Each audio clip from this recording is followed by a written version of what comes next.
While it's raining, during taking shower or swimming, if you want to enable or turn on water lock or just turn off and disable it if it's accidentally turned on, we're going to show you how to do that on a Samsung Galaxy Watch 6 Classic.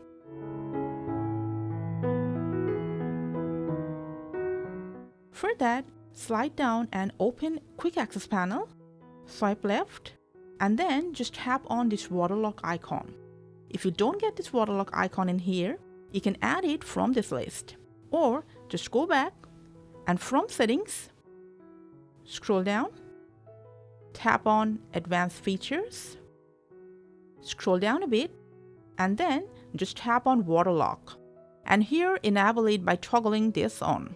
Now as you can see, a water droplet will appear and show up on your watch face, and touch will be disabled to protect your watch from any outside water source. If it's accidentally on, you can turn it off by just press and hold this power button. You'll hear a sound and see a prompt that water lock is being turned off. So that's how you can turn on and off water lock on your Galaxy Watch 6 Classic. Thanks for watching.